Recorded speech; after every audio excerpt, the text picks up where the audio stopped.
subjects and their approaches, I believe I can discern some common threads that seem to me to indicate a certain denizen approach to visual culture. It's an approach that I applaud. None of these papers address the fine art one might expect in an art history and visual culture program.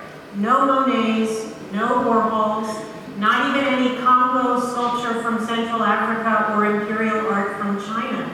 You students are pushing the boundaries, exploring visual forms that too often slip past the attention of those of us who are trained to look closely. I'm certain you've all gained expertise in the so-called classical fine arts, but you've chosen to focus your theses on objects that are so thoroughly embedded within the lives of their cultures that they cease to be marked as art in all contexts. By looking at them closely, you're revealing their significance. These papers also all explore the power of visual culture for good or for ill, to elucidate, to misdirect, and to direct the perceptions of viewers.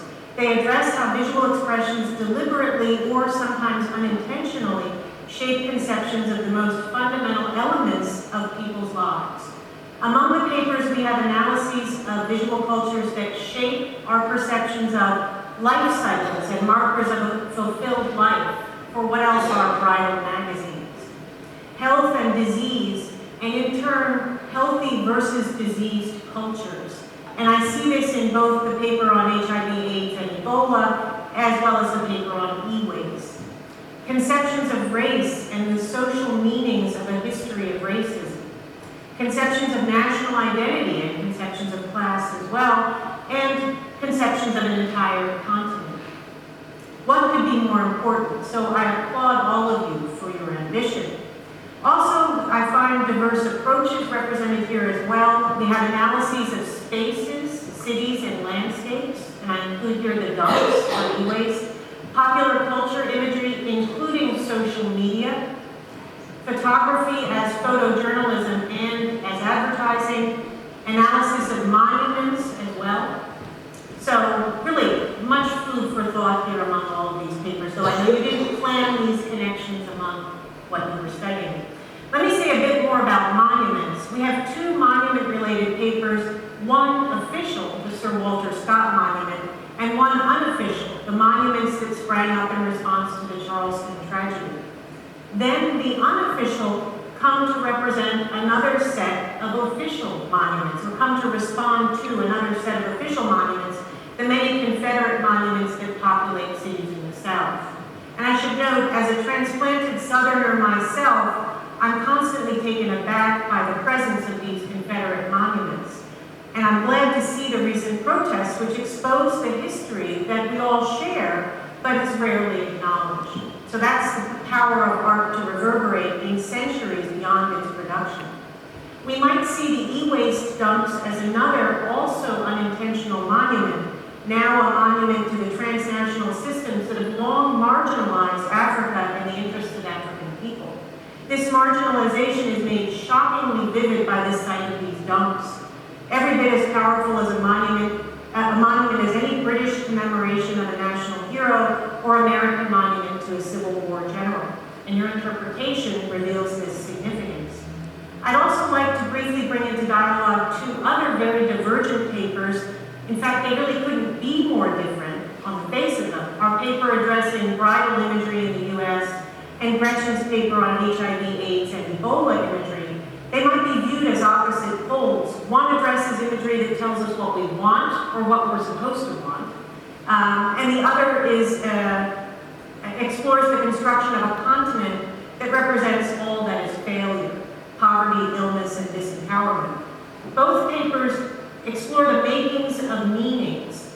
Neither presents these meanings or messages as inevitable. These are explorations of cultural production, looking beneath the images to find their foundations in specific histories and interests. How am I out of time? Sorry.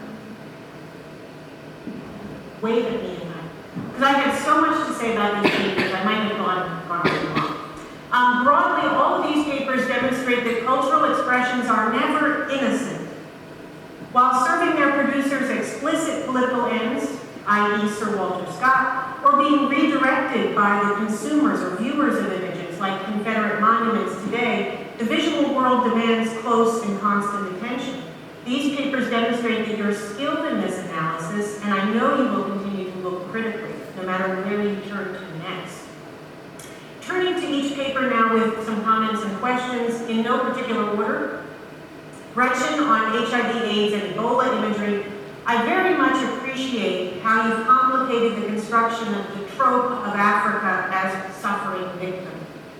You've explored this still prevalent imagery in historical context and across media platforms. How do the different representations of these crises in two different media outlets, each aimed at distinct audiences, reflect the nuances of American perception of Africa? Because it's all about, of course, American perception of Africa, not about African perception of itself. And do the different manifestations of these diseases, one a slow death, the other a sudden and violent calamity, and their different relationships to American realities. HIV/AIDS was long present in the United States, and Ebola appeared only in a handful of much publicized cases. How do these distinctions impact their representation in American mass media? And what of the imagery that represented these diseases in the United States? Of course. Finally, this paper implies an important issue that often appears in popular discourse on representation and misrepresentation of continents and cultures. Does the photograph not depict an actual reality? These diseases are tragic facts, and yet their representation may reinforce misconceptions and even lies. So, how to more accurately represent realities?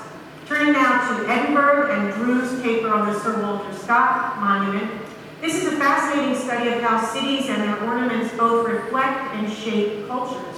It evokes questions of tradition and the reimagining of the past. The old town wasn't the old town until the creation of the new town. So how does the new reconstruct the old?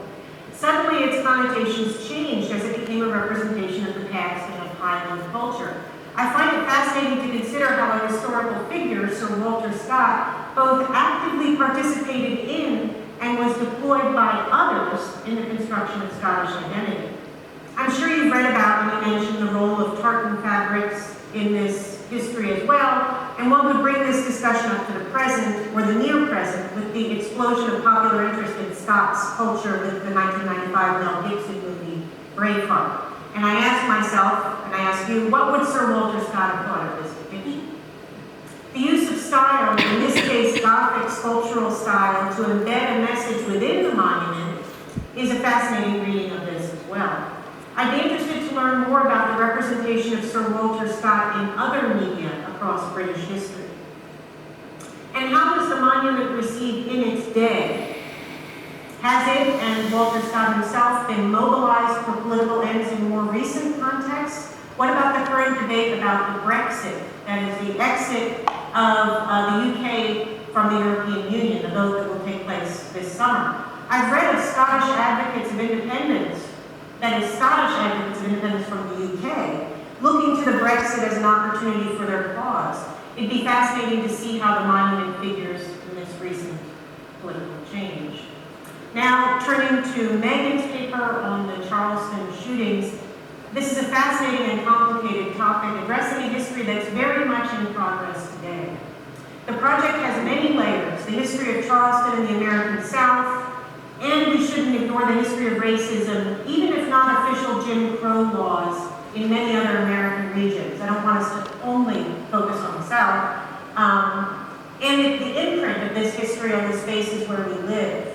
Also, the paper addresses, I think very interestingly, the role of social media as a potent form of cultural expression, and the interactions or collisions of official histories and oppositional cultures. That is the Confederate monument and the Black Lives Matter.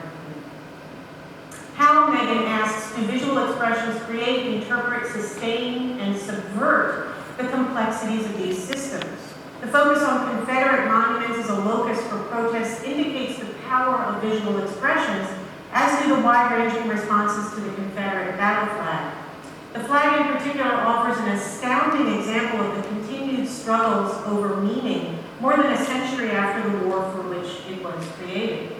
And these struggles are all about history in the present. A question: how does the imagery associated with the Charleston tragedy and other recent racist flashpoints like Freddie Gray, Trayvon Martin, and sadly others, how does this imagery compare with that of the civil rights movement, which was the last time Americans were really forced to confront a history of racism? And I'm wondering, is there a movement toward the creation of a monument to the lives taken at the Mother Emanuel Church? I haven't read about that. All right, turning to e-waste. This paper addresses a distinctively contemporary crisis, but one that is actually centuries old. It evokes for me a point that I find myself making again and again in my courses on African art, that Africa's place in the global imaginary as an underdeveloped, marginalized continent has a specific history, and it's not self-evident or inevitable. Early Euro-American interactions, I won't go into detail here, bore all the hallmarks of an interchange of equals. Okay? But with the rise of industry and imperialism 2 centuries after this initial interaction, the power dynamic shifted, and today we have this power imbalance between the West and the rest, Africa, North and South. Independence in the mid-20th century has, as Clark's paper demonstrates, done little to unmoor these structures of power. Africa's e-waste dumps, like the famous monument to first world consumption at Agbogbloshie in Ghana, dramatically indicate the continuity of the colonial model. Clark's paper addresses the fascinating irony of a Western participation in what we all talk about as a shift to the virtual, away from the world of paper and machinery and currency and other physical culture, even as mountains of physical residue are produced in order to create this very virtual world. I think the paper brings that out. I would add an additional consideration that Africa is doubly abused in this economy of e-waste. The mineral used to create cell phones and other electronics, as some of you may know, called coltan, is largely extracted from environmentally destructive mines in Central Africa, in which people are essentially enslaved by warlords. This is a phenomenon that we all know about. Like blood diamonds from West Africa, the life cycles of our omnipresent electronic devices are part of a system that destroys places and people in Africa. Finally, I wonder how you would address the work of photographers like Peter Hugo, whose work you did use, so I know you're very aware of it, and George Osodi, a Nigerian photographer who documented the e-waste dump in Ghana. Have they aestheticized this phenomenon? Has their work helped to raise consciousness about this issue? And then a paper on bridal imagery by Andrea. This is a very interesting project exploring the production and the longevity of a powerful image in American and global, because American bridal attire is now part of global world fashion culture. This paper addresses the role of mass media in the promotion of this image, and it addresses the profound implications of attaching women so much more tightly than men to the ritual of marriage. It's a close look at the moment of creation of a tradition, a process that is also emblematized in another paper, as we mentioned, by the construction of tartans and kilts as a symbol of Scottish culture. The questions the project raises are many. Does the cultural production of the iconic white dress-wearing bride reflect growing economic and buying power among American women, so that they're a targeted market? Or, as I suspect, was it a part of the post-World War II movement to bind women more tightly to their familial duties, so pulling them out of the official economy? How were brides represented in American culture before this development? Were they clearly marked as distinct from other life stages of American womanhood? And then lastly, what of grooms? What can we say about grooms and their attire? Does it reflect anything similar to what we saw in brides? Okay, so I will stop there. And I really enjoyed reading these papers, so congratulations to all of you.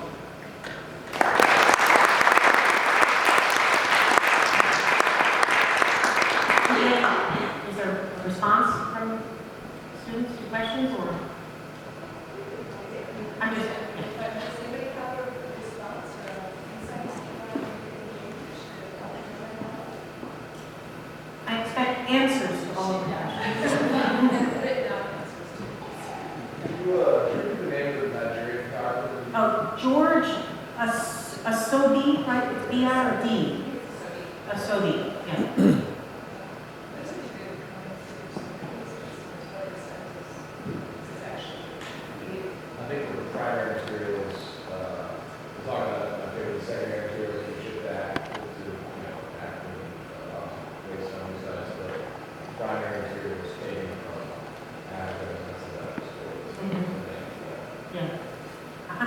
what visual culture you would find accompanying that topic, but so.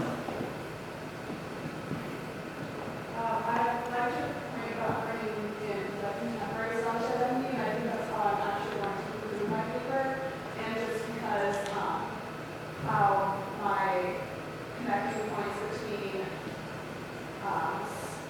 Walter Scott as a Scottish figure, yet deeply embodied in English culture. And so I think that I'd be interested to see if Scottish identity will change when it's no longer a part of the same UK. And so I don't know if it'll revert back to a more authentic historic identity rather than a synthesized identity. But that'd be an interesting question to I've thought a lot about how the pictures are seen to do represent reality, so that was a great point, but at the same time, they're framed in such certain specific ways that leave out things outside the frame. So I've struggled a little bit in incorporating that in my paper because I don't want to go against what I'm trying to say, but I think it's a great point just sort of saying that, yeah, I do recognize that a lot of these are accurate, but not as accurate. Thank you so much. Oh, yeah. I would love to see you see more about just the way diseases and as imaginary, right? Rather than they show like very fully here, and then it holds